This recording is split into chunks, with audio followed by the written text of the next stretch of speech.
Hello and welcome to another Nikke video.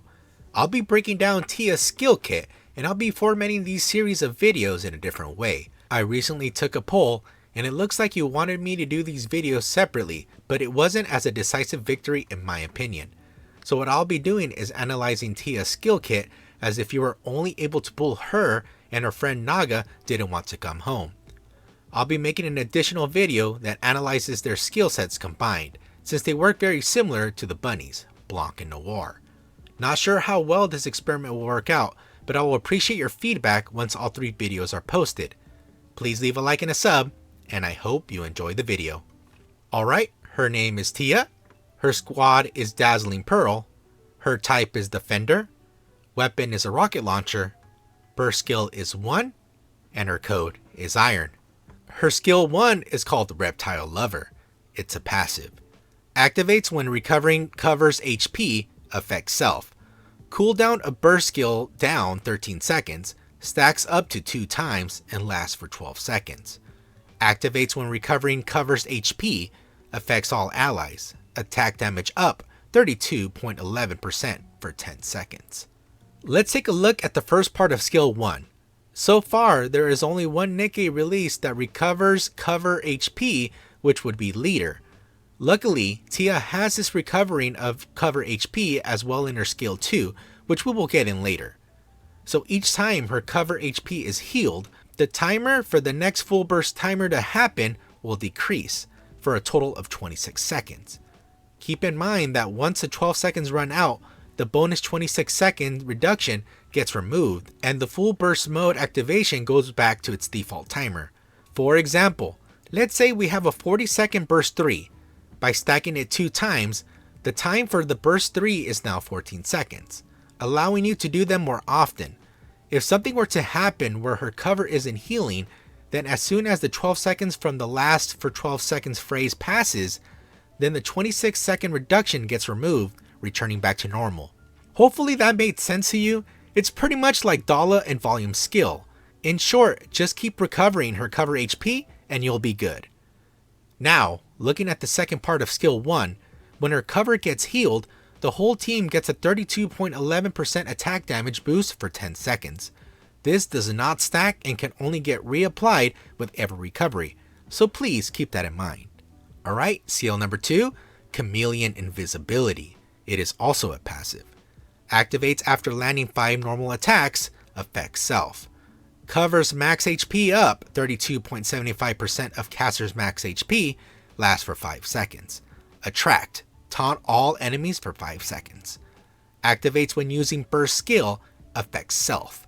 Recovery of covers HP up 21.41% of the caster's final max HP. Recovers 21.96% of attack damage for 10 seconds. The first part of skill 2, Tia's default ammo is 6 shots, so this will be active with every reload and also landing your shots. Please note that it's only taking her default max HP and not final max HP with all the buffs included.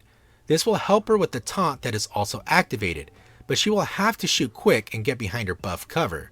Looking at the second part of skill 2, this healing of her cover will be based on her final max HP, so all the armor and skill buffs will help boost her cover healing. Please keep in mind that this will only affect her own cover and not the team's. On top of recovering her own cover HP, she gets a life leech effect for 10 seconds, urging you even more to fire your shots quickly and take advantage to stay alive longer.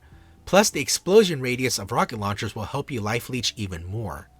Lastly, the burst skill, Lizard's Protection, and it's a 40-second cooldown. Affects self, generate a shield with 35.07% of the caster's final max HP for 10 seconds. Affects all allies except self, generates a shield with 10.21% of the caster's final max HP for 10 seconds. Affects all allies, re-enter burst skill, stage 1. Let's take a look at the first and second part of her burst skill since they work in unison. So Tia will be getting her own shield that provides a higher damage resist while the whole team gets a weaker version of it. Please note that this will be revolving around her final max HP, so try to apply buffs to get more mileage out of this part of the burst. The last part is a double-edged sword. What it will do is it allows you to start your burst over again. We first saw this mechanic implemented with Christmas RUPEE. The reason why I say it's a double-edged sword is that there is two problems.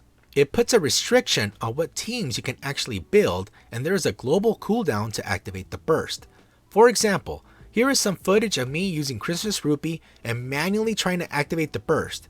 Even though I am spamming the next Nikke in the chain, in this example its leader, the game has a very small window where you cannot activate a burst.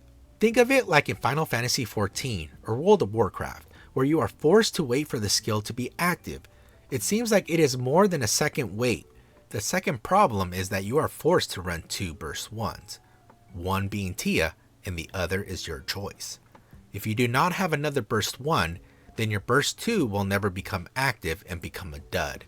The order now goes like this: B1, B1, B2, B3, or a B2 or B3, your choice. Here is some footage for that example. Alright, now let me give you my final thoughts.